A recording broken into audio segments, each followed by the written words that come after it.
Airport నుంచి helipad కూడా పెడతాం. ఈ బ్యూటిఫికేషన్ దాంట్లో ఏంటి అప్పుడేంటి ఇక్కడ నుంచి నేరుగా ఇక్కడ పోవాలంటే భద్రాచలం పోవాలంటే హెలిప్యాడ్ కూడా పెడతాం. హెలిప్యాడ్ నిజానికి promotion it will have water.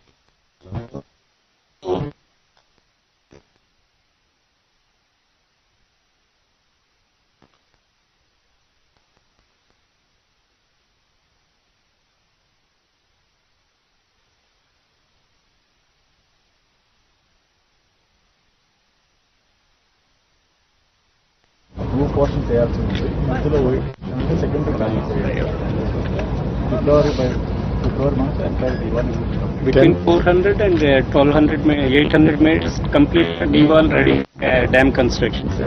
ఇప్పుడు ఆల్రెడీ స్టార్ట్ చేశారు.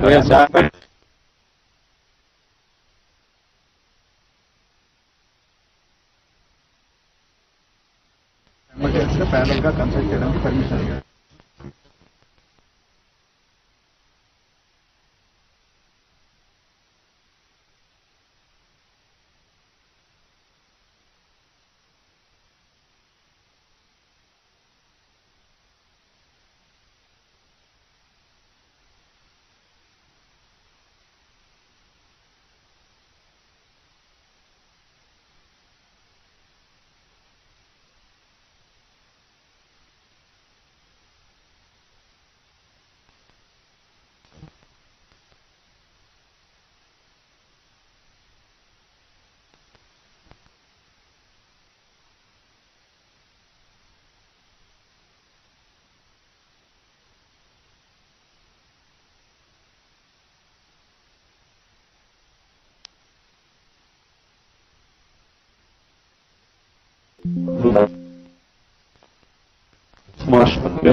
కీ అవుతుంది అనమాట. ఓపెన్ చేసి ఇక్కడి నుంచి మనం చేసుకుంటూ వస్తాం.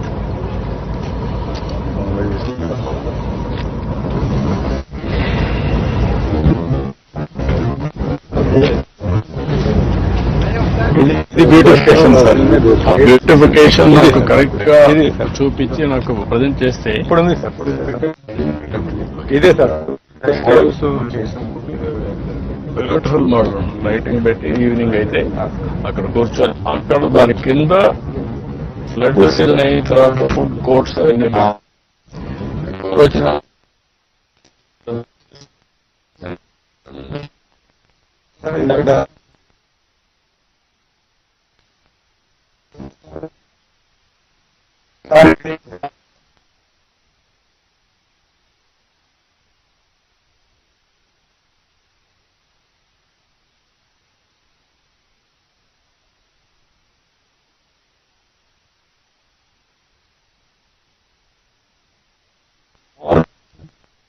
up to the order. To finish.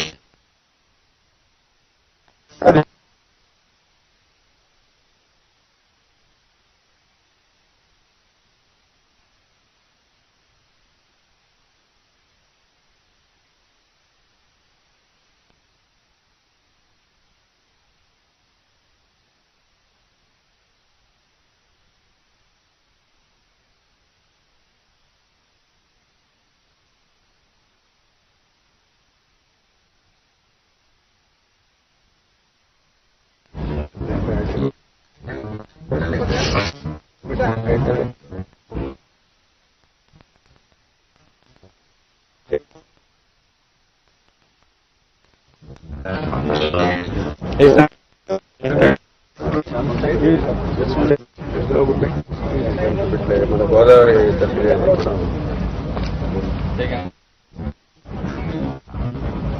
Civil work అయిపోవడం వల్ల దాని ఉన్నంతలో దాన్ని డెవలప్ చేసుకోవాల్సి వస్తుంది.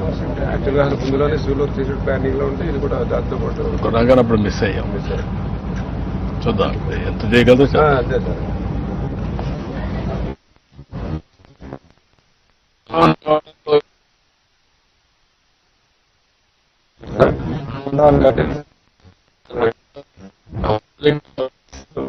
Beautification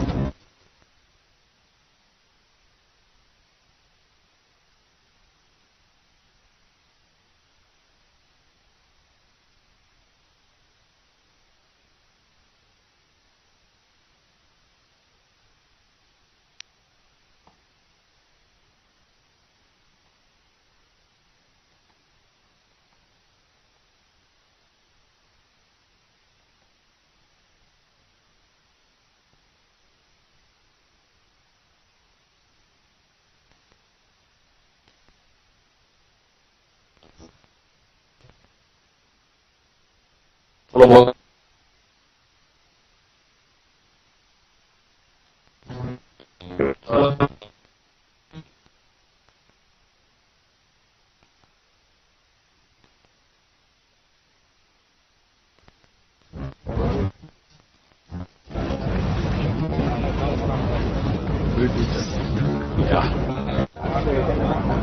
Sir, the proposed unique breeds, sir.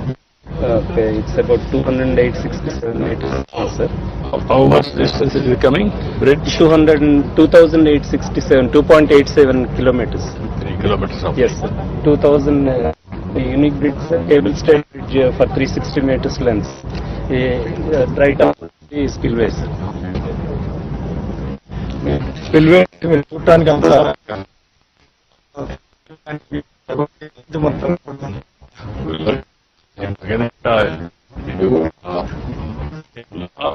ఏమన్నా ప్రజెంట్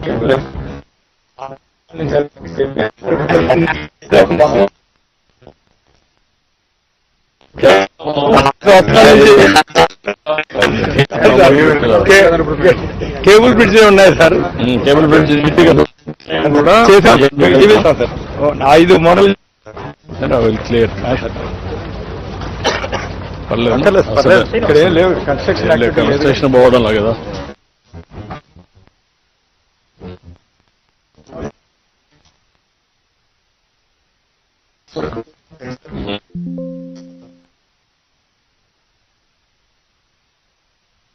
అప్పుడు కట్టి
రాష్ట్రం నుంచి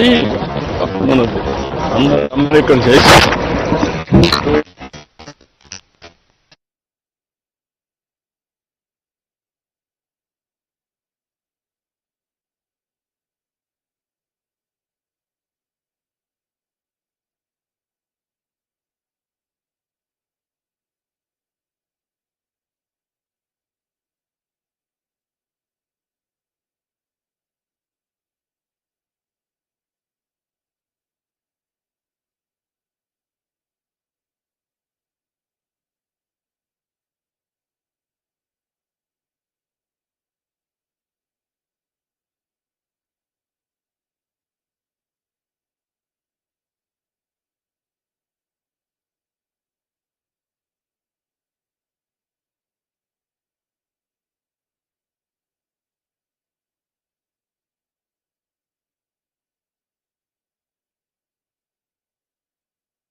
Vikram found the perfect package in seconds, so he could spend hours and hours relaxing. Expedia, made to travel.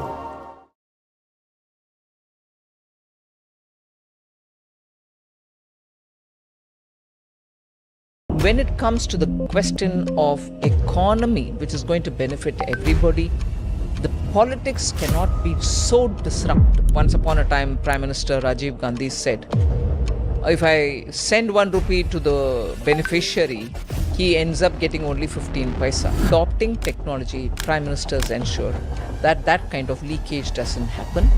1 rupee sent is 1 rupee received. One of the most crucial ministries in Modi's cabinet, the Ministry of Finance, has been entrusted to Nirmala Sitharaman. She is one of the top ministers in the government of India. So only 1.5% of India's population is the tax-paying population, whereas for China this is 10% and in the US it is 43%. Ma'am, why is our tax base so small? As long as you are earning more, you and your family are happy. But the moment you are under the tax net, you think the government is regressive.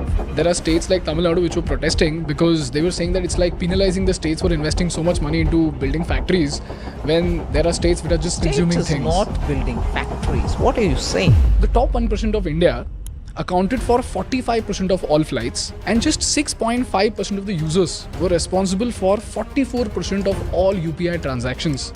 Ma'am, why is the gap between the rich and the poor increasing so much? Ma'am, the Skill India report says that more than 35% of our BTech students are unemployable, 30% of our MBA students are unemployable, 60% of our ITI students are unemployable, and more than 75% of our Polytechnic students are unemployable. The Finance Minister of Kerala, K.N. Balgopal, argues, he says that Kerala gets only 21 rupees against every 100 rupee that Kerala collects, but for UP this number is 46 out of 100, and for Bihar it's drastically high. Bihar gets 70 rupees out of the 100 rupee that it collects. And here's where the north-south divide narrative comes into play, ma'am. So ma'am, what is the logic behind dividing this pool of money? I think this narrative is somewhat distorted.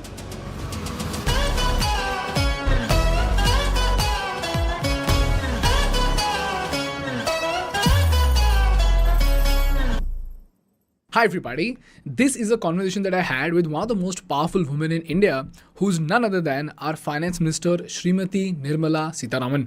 In this episode, we spoke at length on what exactly are the obstacles that India faces while it is on its way to become a $7 trillion economy. Why is there rampant unemployment in India? What is the vision that BJP has for India? And most importantly, we spoke at length on why southern states like Tamil Nadu and Kerala get less money from the center as compared to northern states like UP and Bihar.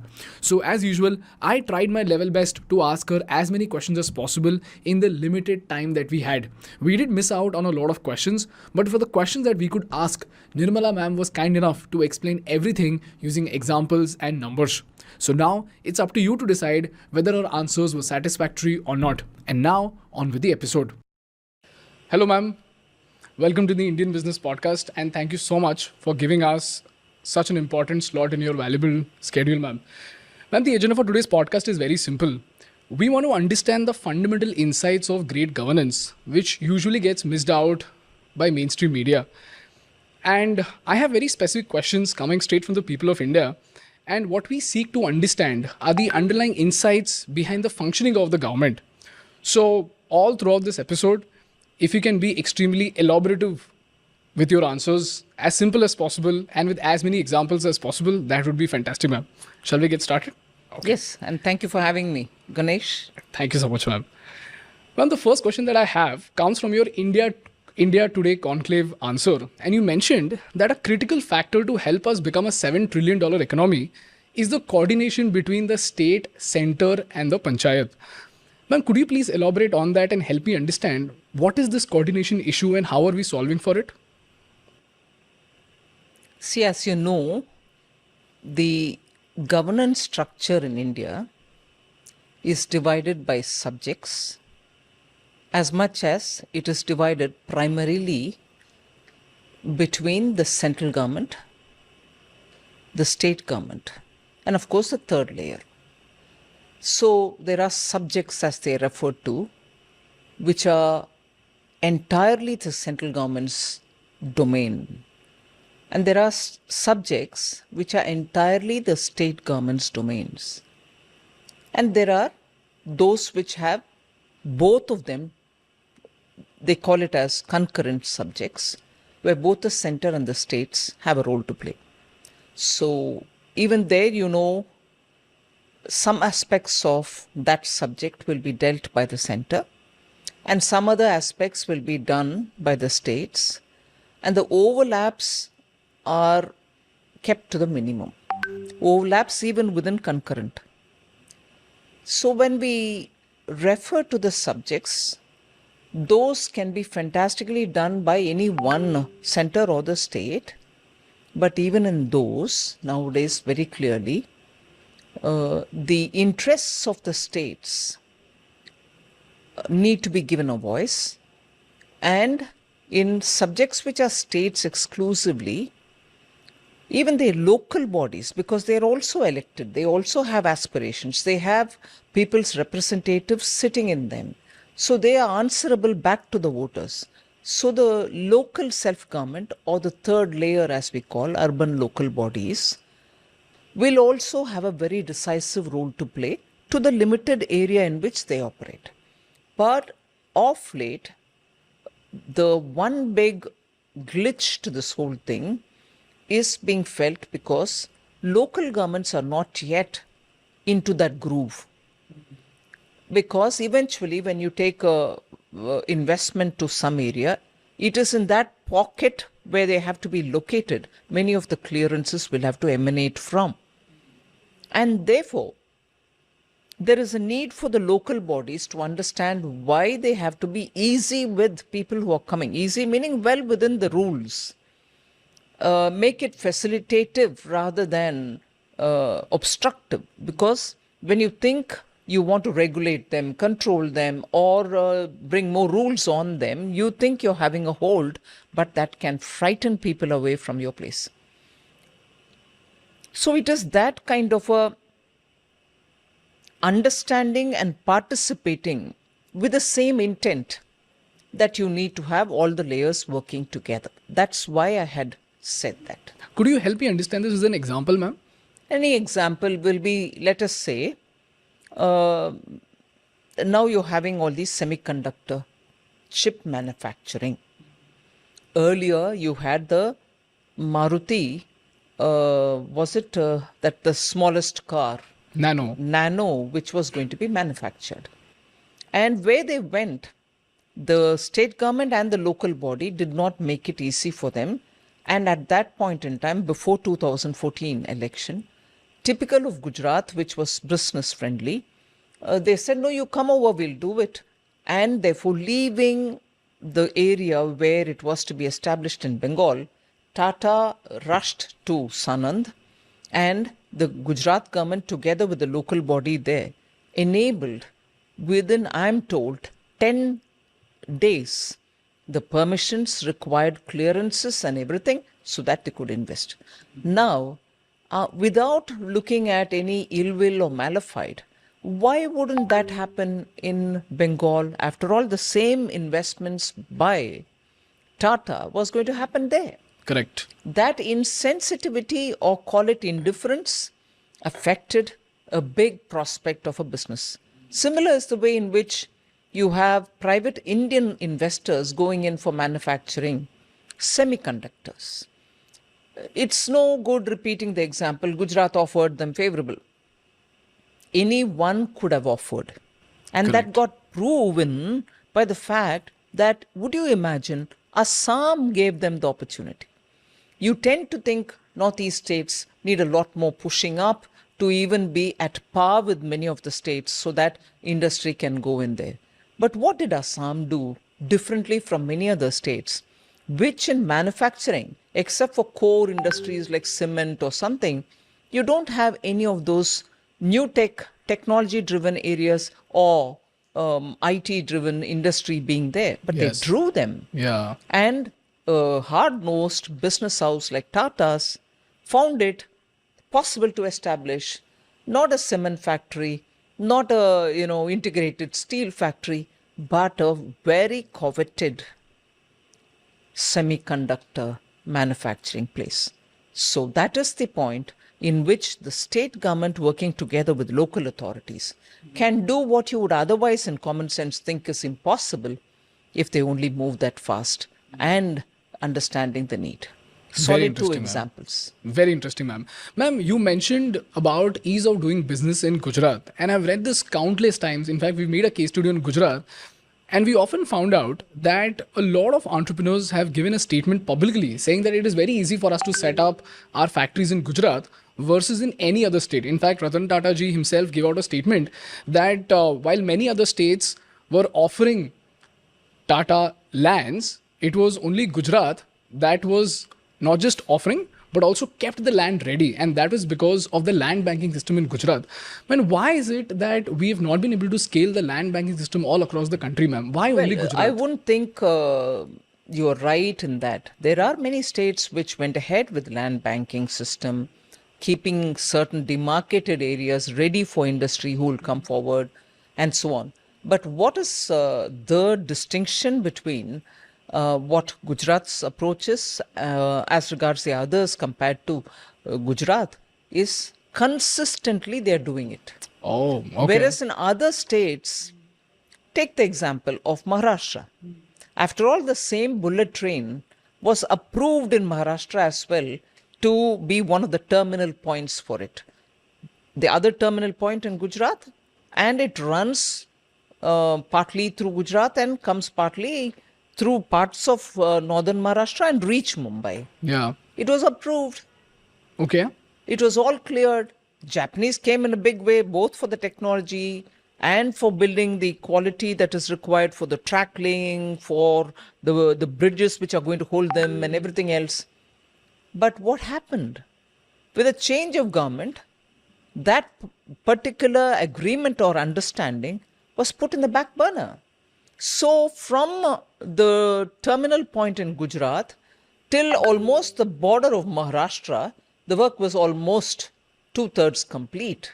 But they had to halt. They couldn't come further here because Maharashtra changed its approach to the project. Now, a project like that, which involves overseas investors, overseas technology, having agreed, and a central government which is working to get these overseas, because most of the overseas loans, when they come to the states for their projects, but the guarantor is the central government. Now, with all this done, suddenly when a change of government happens, and for you, for political considerations, you say it's not required for me, the impact it has on the overall approach to making investment in India attractive just falls flat. All right. Then again, with a change of government, that is getting restored. All right. Okay. Now, what happens to the overall completion of project? It gets What delayed. happens to that portion of the project which got delayed and its cost escalations? Yeah. What happens to the loans that you have to pay back?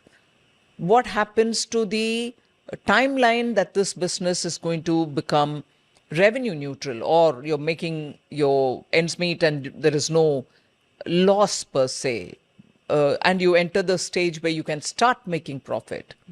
Everything gets pushed. So when you say, you took the example of land bank alone, I take it as even the attitude towards development, attitude towards economic benefits, and the collaterals arising out of a positive approach towards economy as opposed to disruptive, for want of a better word, disruptive approach. Governments run in continuity. Economy has, it's like building, let us say, a dam or a mansion or a house or even a small kutir that you want to build. You lay the foundation and then start doing something. Even as you lay the foundation, if you say, no, I'm not laying it for one floor above, I just want the ground, although the whole understanding is you want the whole thing done completely. It affects everything that you think in terms of businesses. So states, not just for land bank, but understanding this principle that governments are in continuity and you cannot for such major things, take a decision which is completely going to turn upside down decisions taken earlier. Okay, so if that is the example that I've taken to explain, not just in land banks, but in general, governments being in continuity, you have to go ahead with some of the decisions, however much you may disapprove of it, because they have been already taken. So if this is about decisions, there's one other point which is necessary to add here. So not only the government in continuity, economy also runs in continuity. Correct. Unless you give it enough leeway, you cannot change a decision. You can always now pit a question against me or on me to answer, saying, after all, India has been a socialist economy all these years. Yeah. We've had public sector undertakings. We've had a lot of investment in running big companies by Government of India. Why would you therefore, because going by that economy is a continuity, government is a continuity argument, why would you want to go ahead with privatization? In 2021, I'm glad to say I was part of this government when we took a call on public sector enterprises policy, whereby we said it cannot any longer be the prerogative of government alone to be in one area of business. Every area of business should be available for private sector also to be in. All right, government will have to be in some sectors which are strategically important for us. One example of that is communication. And unless you have government services in these sectors, communication is one example, you will not be able to reach the border areas, provide telecom facilities there, because the private sector would say that area doesn't give me enough profit, so I won't go there. Yeah. You need.